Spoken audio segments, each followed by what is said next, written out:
kalau melihat gajah misalnya besar atau melihat gajah dari kakinya saja seperti itu. Padahal pandangan orang lain tidak memiliki gambaran yang berbeda. Bisa jadi ketika saya ngomongin gajah, saya fokus sama belalainya. Bisa jadi ibu kita fokus sama kakinya. Jadi setiap orang punya konsep yang berbeda, cara pandang yang berbeda walaupun dia sama bendanya. Kita mencoba mengubah orang agar berpandangan dengan sama dengan kita, itu nggak boleh ya Pak. Kita seharusnya itu berusaha menghargai pandangan orang lain tentang dunia. Namanya orang berbeda-beda, cara berpikirnya berbeda, kepribadiannya juga berbeda. Jadi kita harus menghargai pandangan yang berbeda. Perilaku dilihat sebagai suatu kesalahan. Jadi selama ini misalnya nih ada anak-anak siswa nih pakai sepatu warna putih, kita lihat itu kan misalnya menyalahi aturan gitu kan, itu langsung kita judge sebagai kesalahan. Tapi di sini seharusnya kita bertanya dulu, karena semua perilaku pasti ada tujuan, semua perilaku pasti memiliki tujuan. Lalu orang lain bisa mengontrol saya? Nggak bisa. Yang bisa hanya kita sendiri, hanya Anda sendiri yang mengontrol diri Anda. Saya bisa mengontrol orang lain kalau dulu stimulus responnya, sekarang kita ubah bahwa Anda tidak bisa mengontrol orang lain, karena itu adalah hak orang lain untuk dikontrol. Pemaksaan ada pada saat bujukan gagal. Saya misalnya kita bujuk nih anak-anak kita nih, banyak gagal, kita minta sesuatu. Kita harus menghargai dan merubah paradigma tersebut menjadi kolaborasi dan konsensus menciptakan pilihan-pilihan yang baru. Jadi kita tidak memaksa, kita memberi pilihan, mereka yang memilih. Dan yang terakhir, modal berpikir menang kalah. Kita harus merubahnya menjadi model berpikir menang-menang. Makanya sekarang itu tidak boleh ada ranking, atau tidak boleh yang cepat menang, yang lambat kalah. Mau dia cepat, mau dia lambat, semuanya sama-sama menang. Karena setiap orang memiliki daya tangkap yang berbeda. Di sini ada pengertian tentang disiplin positif. Yang pertama, disiplin itu berasal dari kata disiplina, yang artinya belajar. Disiplin mengacu pada disiplin diri yang memiliki tanggung jawab terhadap apa yang dilakukannya berdasarkan nilai-nilai yang diyakini. Lalu di sini juga disiplin positif merupakan salah satu cara penerapan disiplin yang bertujuan untuk menumbuhkan kesadaran serta memberdayakan peserta didik tanpa imbalan atau penghargaan, tanpa ancaman juga dan juga tanpa hukuman. Disiplin adalah kemampuan memerintah diri sendiri dalam mengontrol dan menguasai diri untuk memilih tindakan yang mengacu pada nilai-nilai yang kita hargai dengan penuh tanggung jawab tanpa berperintah orang lain. Jadi kita sebagai guru juga harus disiplin, dan disiplin itu juga kemampuan memerintah diri sendiri, diri kita sendiri. Nah di sini tadi kan ada nilai-nilai yang kita hargai ya kan Bapak Ibu. Maksud dari nilai-nilai yang kita hargai itu adalah nilai-nilai kebajikan yang sifatnya positif, yang merupakan tujuan mulia yang ingin dicapai setiap individu. Karena kita di lingkungan sekolah, nilai-nilai kebajikan yang ingin dicapai oleh setiap anak Indonesia kita kenal dengan profil pelajar Pancasila. Ada berapa Ibu profil pelajar Pancasila?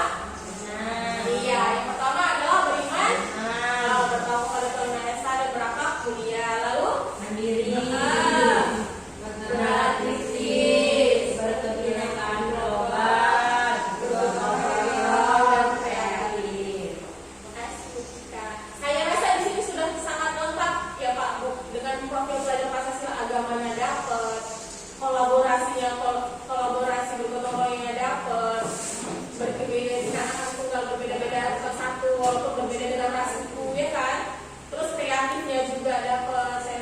Saya rasa sudah sangat lengkap sekali profil pelajar Pancasila. Selanjutnya di sini kita masuki kebutuhan dasar manusia. Jadi kebutuhan manusia itu adalah segala sesuatu yang dibutuhkan oleh manusia untuk mempertahankan keseimbangan kondisi fisiologis dan psikologis yang bertujuan untuk mempertahankan kehidupan dan kesehatan serta memperoleh kebahagiaan. Jadi Bapak Ibu, kita dalam hidup pasti pengen bahagia, tujuan kita pasti bahagia. Gitu juga murid-murid kita harus menciptakan kebahagiaan pada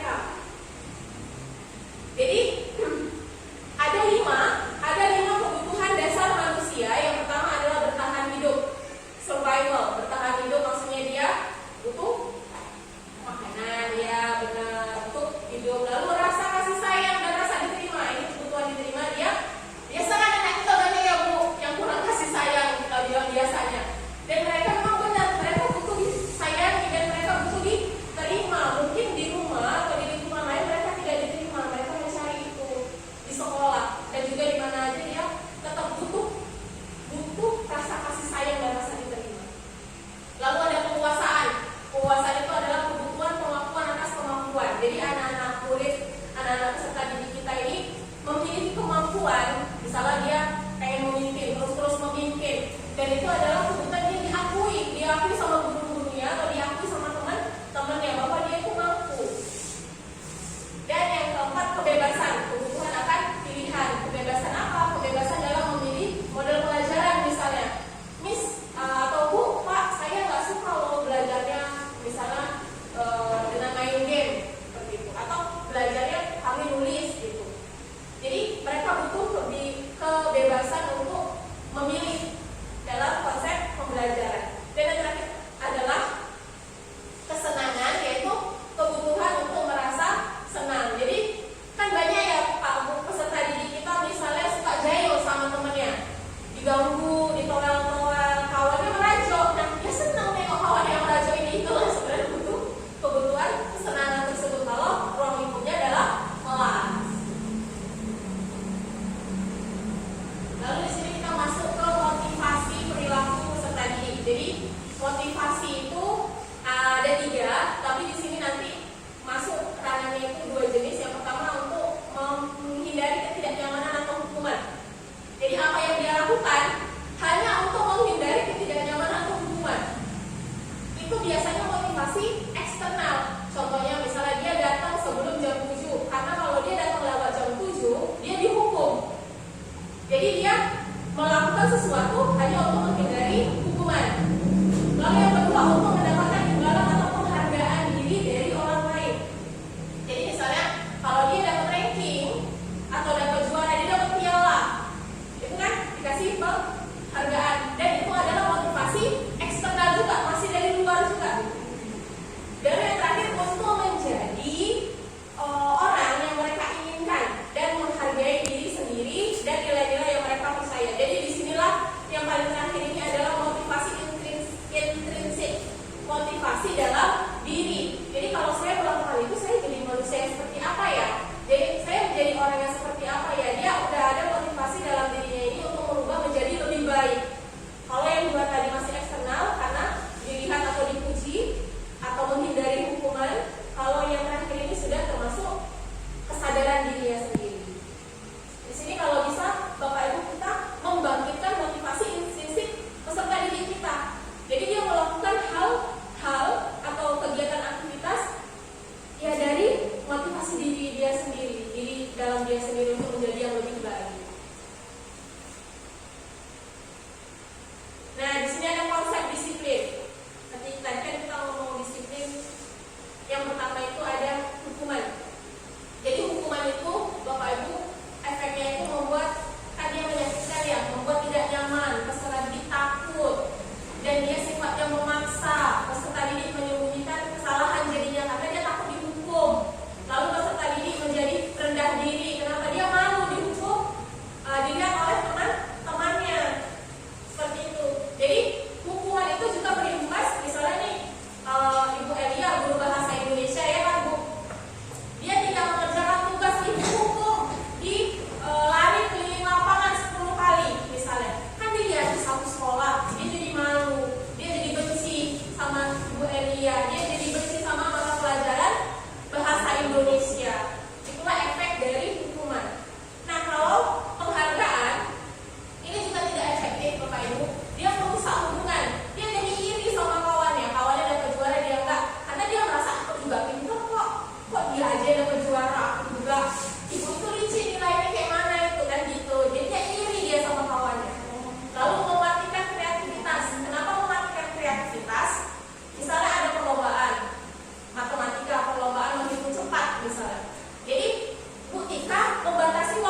bagaimana kamu menyelesaikan masalah ini, bagaimana kamu mencari solusi dari masalah ini.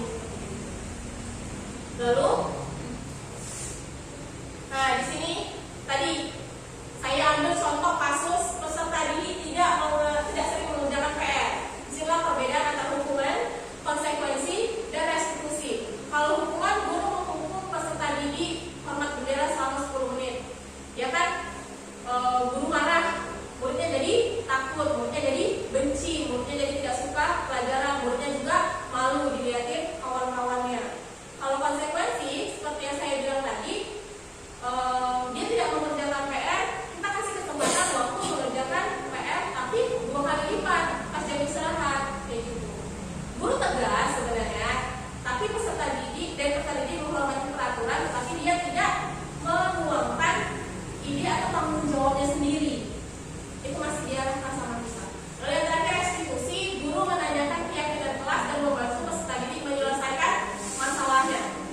Nah di sini guru terbuka dan peserta didik menghormati dirinya dan orang lain. Jadi kita bertanya lagi, apa sih keyakinan kelas yang telah kita buat yang harus ditaati, baru nanti kita kembalikan kepada peserta didiknya apa solusi dan apa tanggung jawabnya untuk menyelesaikan masalahnya yang tidak mengerjakan PR. Kita serahkan lagi ke mereka, kita kembalikan dan kita memberi opsi atau kita menerima apa yang dia sarankan. Lalu di sini tadi ada masuk 5 posisi kontrol guru. Yang pertama ada penghukum. Penghukum ini, udah tahu ya kan Bapak Ibu, kita menghukum, kita memukul, kita menggunakan ini tetap verbal dan non verbal. Jadi kalau verbal kita pakai kekerasan, non verbal kita pakai kata-kata. Kamu kok bodoh sekali sih, itu yang masuk menghukum Bapak Ibu. Ini tidak boleh menggunakan kata-kata yang kasar. Lalu membuat rasa bersalah, yang kayak gimana contohnya? Misalnya dia tidak mengerjakan PR atau dia tidak datang ke sekolah, kita bilang, kamu ini gimana sih nak? Nanti saya loh yang kena marah sama kepala sekolah. Jadi kita buat dia itu merasa bersalah, seolah-olah itu kesalahan dia full 100% tanpa kita tanya kenapa dia tidak sekolah, seperti itu. Lalu sebagai teman kita lebih mendampingi, ibu bangga dengan kamu walaupun kamu melakukan kesalahan, nanti jangan diulangi lagi ya. Jadi kan anak-anak itu santai aja, merasa gurunya sebagai temannya, dia merasa tetap dilindungi. Lalu pemantau ini setelah dia melakukan kesalahan, kita nasihatin, lalu kita pantau perkembangannya. Yang terakhir adalah posisi manajer. Nah posisi manajer di sini sama seperti restitusi tadi, kita menggunakan model restitusi untuk menyelesaikan masalah peserta didik. Kita bertanya dulu alasannya apa, kita kembalikan lagi tanggung jawabnya, dan kita kembalikan lagi syarat apa namanya. Jadi kita serahkan kepada dia solusi dari permasalahannya tersebut. Nah, di sini ada contoh penerapan posisi kontrol. Motivasi. Ya kalau ada guru berbuat, guru berkata, lalu ada hasil. Ada motivasi eksternal, motivasi intrinsik,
biasanya guru berkata, kamu sudah mengecewakan ibu dan bapak, kamu seharusnya tidak seperti itu, kamu ini banyak. Nah intinya mendownkan dia jadi tidak percaya diri. Di sini dia jadinya menyembunyikan masalah, misalnya atau menyembunyikan alasan kenapa.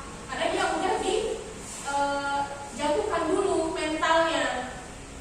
Lalu dia jadinya menyangkal dan dia juga jadinya berbohong. Itulah efeknya kalau kita menjadi atau kalau kita pada posisi pembuat merasa bersalah. Kalau kita pada posisi teman, kita biasa membuat alasan-alasan untuk murid-muridnya. Kita seperti melindungi, kita seperti namanya kita temannya, ya kan? Lalu di sini biasanya guru akan berkata salah satu contohnya adalah lakukan untuk bapak dan ibu. Ya sudah, nanti bapak dan ibu bantu bereskan. Jadi dia nggak masalah, dia kan terlindungi. Efeknya apa? Ketergantungan. Jadi, oh Ibu Tika selalu melindungi saya kok, oh Pak Dimas selalu melindungi saya kok, nggak masalah itu. Nanti kan diselesaikan sama bapak ibunya. Jadi dia ketergantungan, dia tidak mandiri, dia tidak bisa menyelesaikan masalahnya sendiri. Kalau kita pada posisi pemantau, yaitu menghitung dan mengukur. Namanya pemantau ya Pak, untuk melihat dari jauh.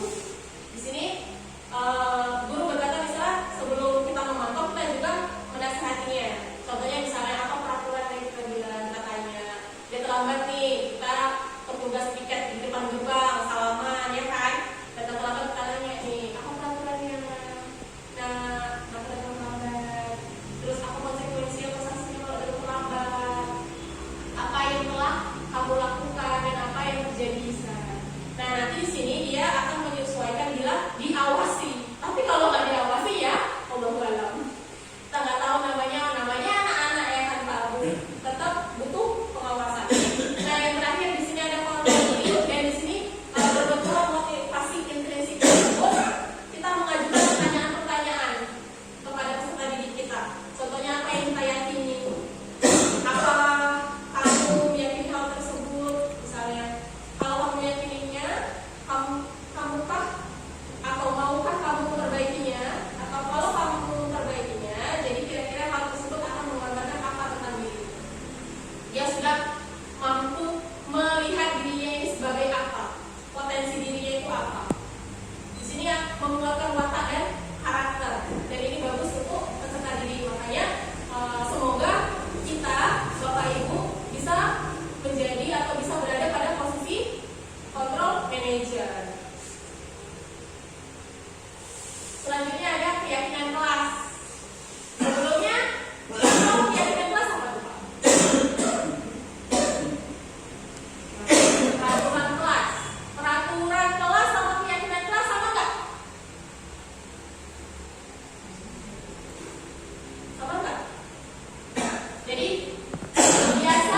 peraturan kelas ada, keyakinan kelas ada.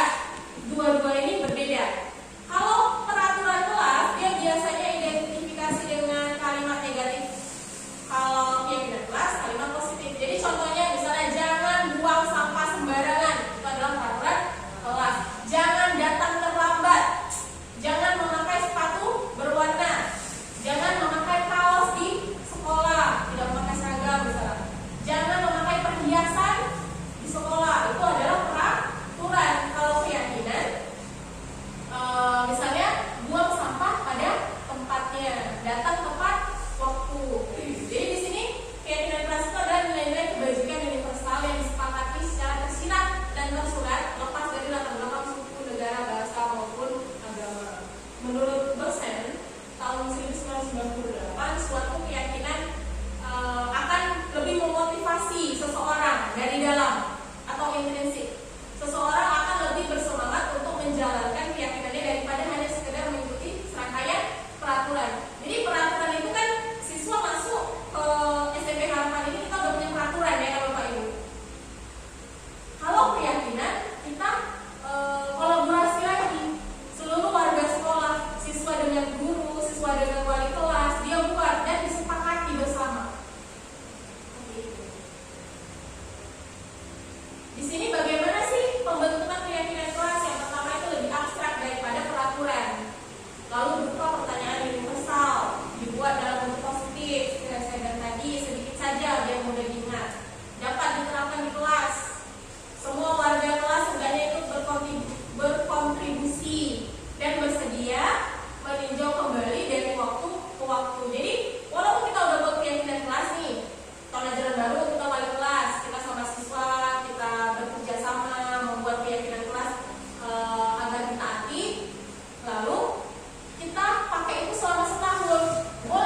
keyakinan kelas yang harus dijalani.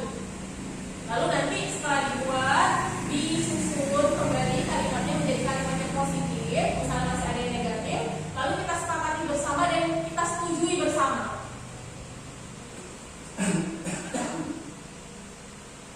Dan kita masuk ke yang terakhir, poin yang terakhir, yaitu segitiga restitusi.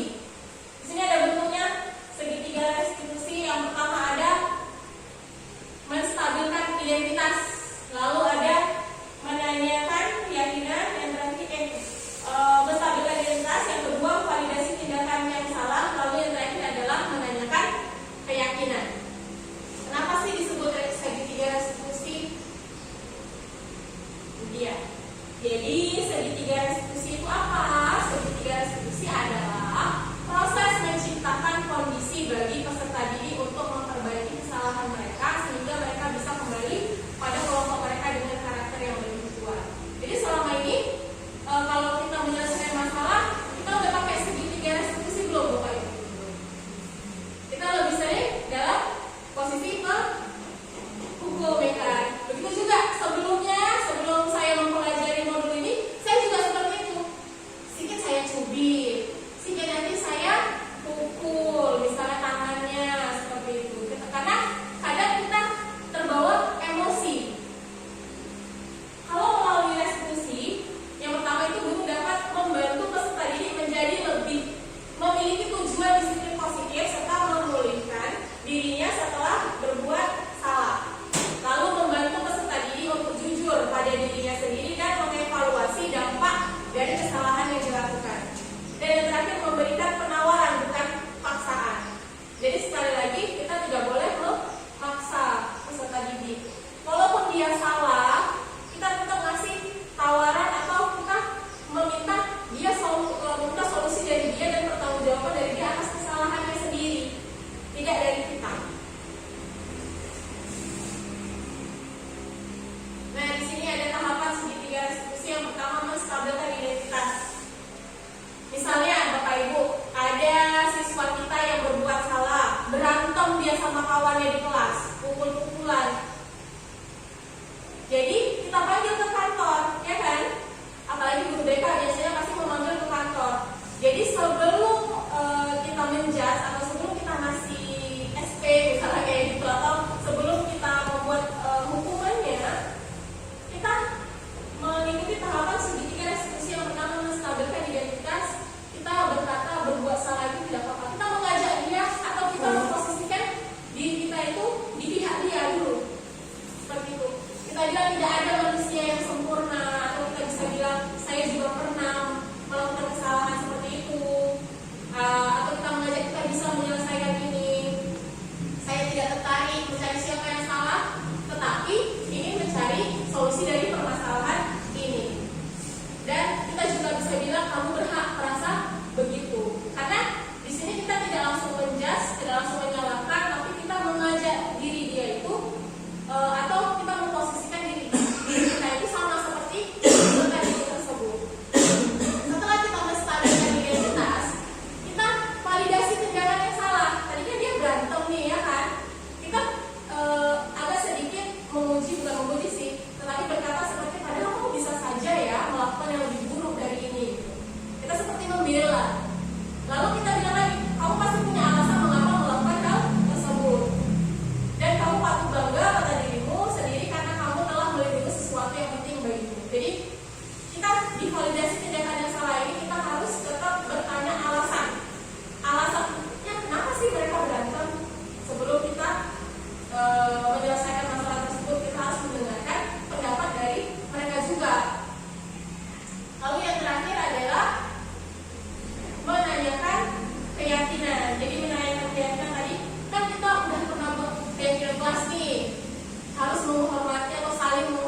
diseminasi atau pengimbasan modul 1.4 dengan tema budaya positif.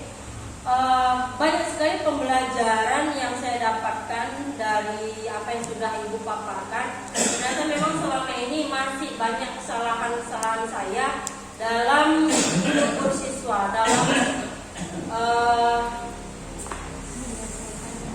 dalam menyelesaikan masalah anak. Karena kita ketahui bersama bahwasannya anak-anak kita ini lebih banyak masalahnya daripada kita mungkin. Karena masalahnya mungkin gak hanya di sekolah, masalah yang ada di luar sekolah, di rumah, tapi dibawa ke sekolah. Dengan mereka mencari perhatiannya itu membuat kegaduhan.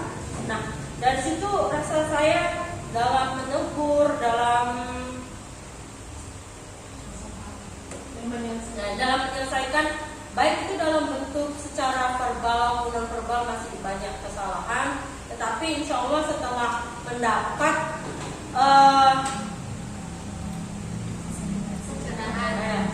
sudah mendapat pencerahan dari destinasi budaya positif ini, insya Allah saya akan lebih baik lagi dalam penanganan terhadap siswa-siswa yang bermasalah.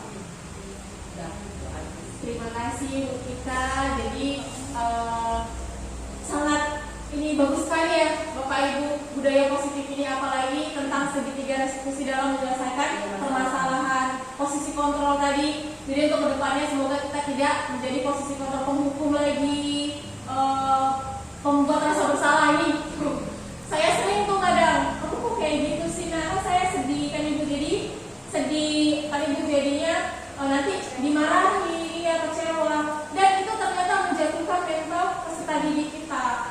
Lalu sebagai teman, kita boleh sebagai teman, tetapi kalau misalnya dalam masalah kita harus sebagai guru. Kalau dalam menyelesaikan masalah, pemantau boleh walaupun dia masih yang terbentuk adalah motivasi eksternalnya.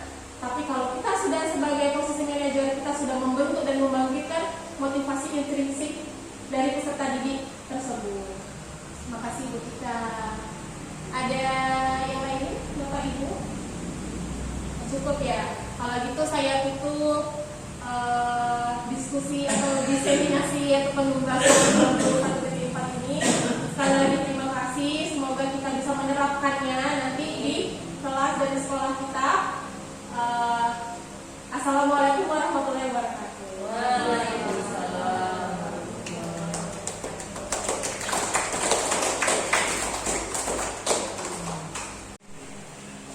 Assalamualaikum warahmatullahi wabarakatuh. Terima kasih kepada Miss Gita Pratiwidharma yang telah memberikan kami pengetahuan tentang budaya positif. Semoga kami para guru-guru yang ada di sini bisa menerapkan apa yang telah disampaikan Miss Gita tadi mengenai budaya positif. Terima kasih.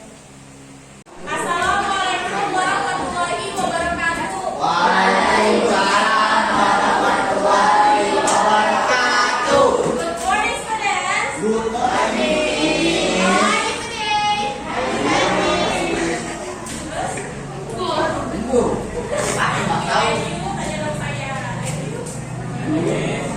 I'm fine too, thank you. Oke, untuk hari ini tahu kita mau ngapain? Mau ngapain? Ya, keyakinan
dibuat menjadi biasanya kelas.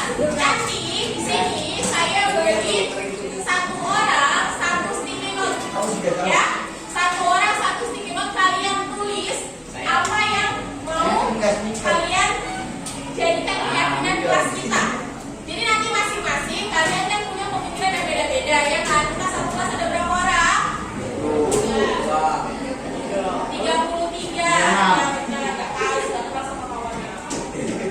Ya, kita ada 33 orang, berarti ada 33 pikiran, ada 33 keyakinan. Nanti kita persempit lagi, kita atur lagi bahasanya. Lalu misalnya ada yang kembar, nanti tentang ketertiban, misalnya buang sampah pada tempatnya. Terus nanti ada yang bilang buang sampah di tong sampah itu kan mirip bahasanya. Nanti kita satu-satukan. Jadi nanti setelah saya bagi, kalian tulis, kalian tempel dulu di sini. Kita pilih, setelah kita pilih, nanti baru kita tempel di karton warna hitam. Selanjutnya kita tempel di kelas kita ini. Paham? Ada pertanyaan sebelumnya? Ini, ya, kenapa? Bukan peraturan tapi keyakinan. Kalau peraturan kan tadi bentuk negatif. Kalau keyakinan dia bentuk positifnya. Jadi tidak boleh memakai kata tidak boleh memakai kata jangan. Jadi ini perbedaannya. Misalnya PR tadi ya, perbedaannya tidak boleh mengerjakan PR di sekolah. Itu adalah surat. Kalau mengerjakan PR di rumah itu adalah keyakinan.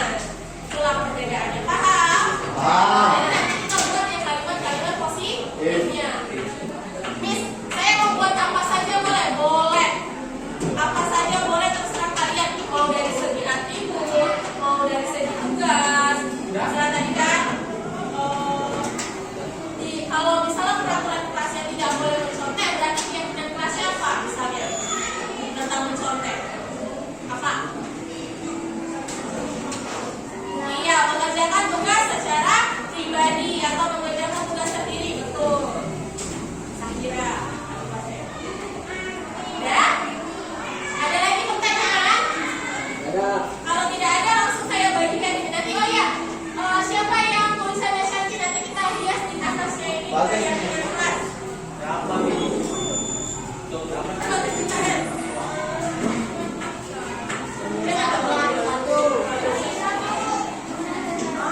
Nanti buat kau yang satunya atau biasa yang punya besar sesuai dengan bentuk stiker. Nanti kita tempel di sini keyakinan, baru bawahnya kelas, baru nanti kita tempel semua stiker tulisan-tulisan dari temannya. Bisa?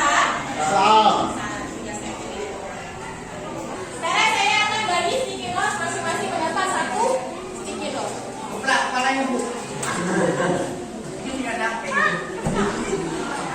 Ini Bu, satu.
Enggak pula, pakai itu. Sekali lagi gas, terakhir gas. Terakhir gas untuk unggas. Nah.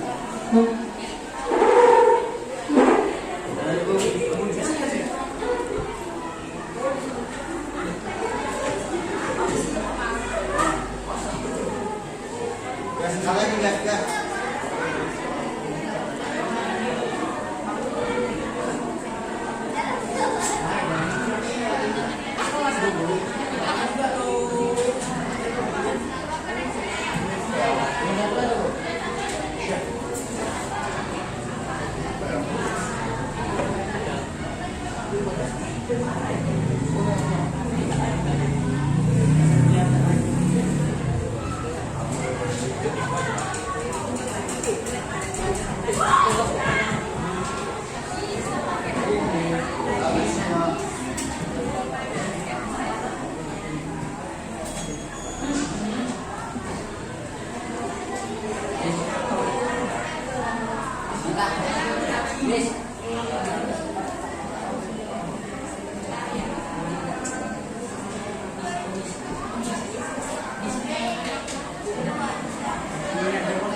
Gas. Ini gas. Ya kan berbeda.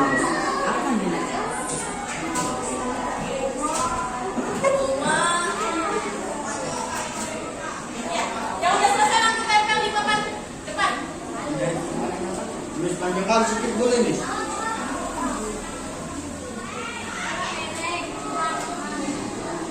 Mantap.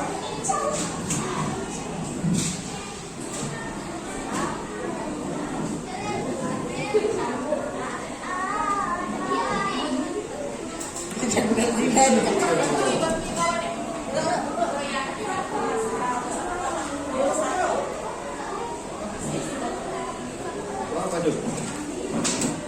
Ayo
Petunjuk jatuh.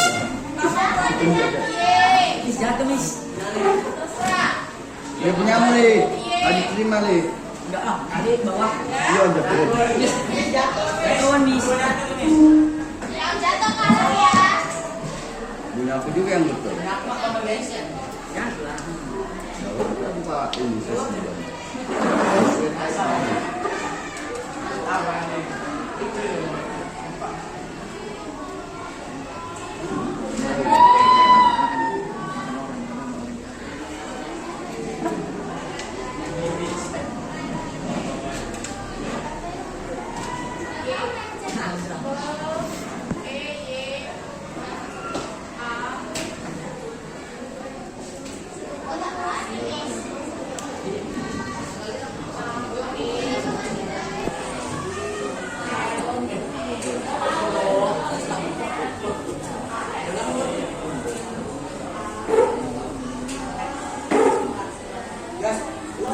Kalian buat keyakinan ya.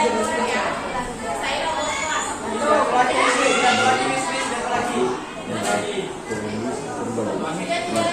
Nah, siapa yang mau bantuin saya buktiin? Siapa yang mau bantuin saya buktiin laporan? Ini.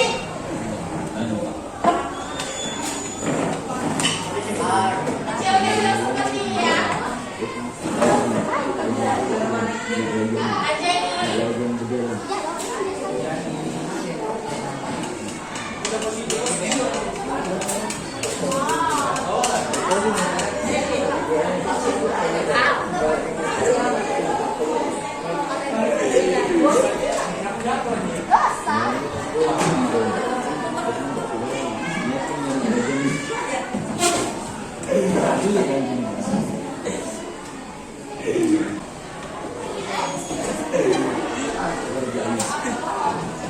Ya, jadi semua sudah menempel keyakinan kelasnya masing-masing. Penggunaan pribadi. Di sini saya lihat ada yang petugas tiket datang lebih awal. Kalau dengan tugas seperti ini, pakai seragam semuanya sesuai harinya. Pakai dasi dan Yuk, ini sama beliau. sama ya, jadi kita satuin.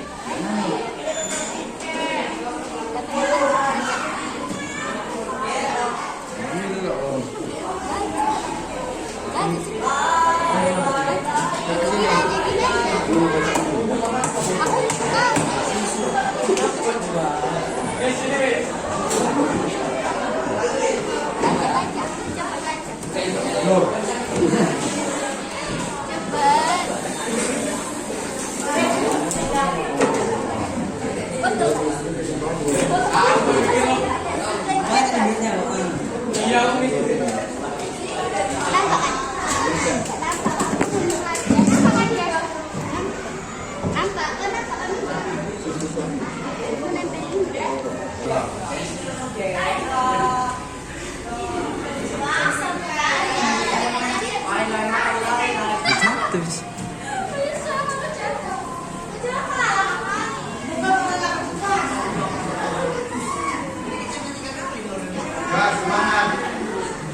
Dan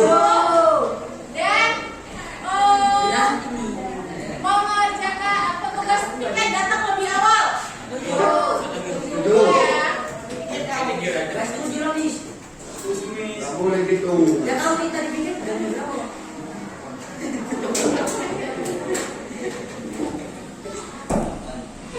Menyusun sepatu dengan rapi. Setuju? Nah, jangan itu rapi. Itu nggak rapi dulu, Pak. Punya aku sekali. Mau Tarik. pakai baju yang sopan atau pakai baju lengkap sekolah? Tuh. Semuanya sopan. Jangan itu dulu. Aku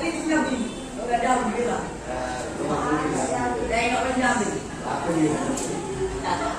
Punya aku nih. Membawa peralatan tulis masing-masing. Maksudnya dia tidak boleh mau ngambil punya temannya atau pinjam punya temannya ya. Timpun atau tidak. Bayar uang kas tepat waktu. Ini aku lagi.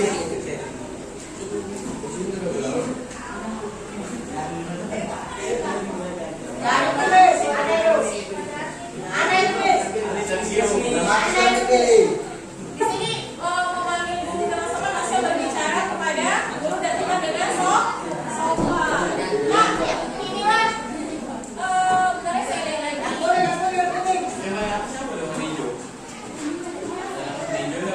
Pakai artikel dengan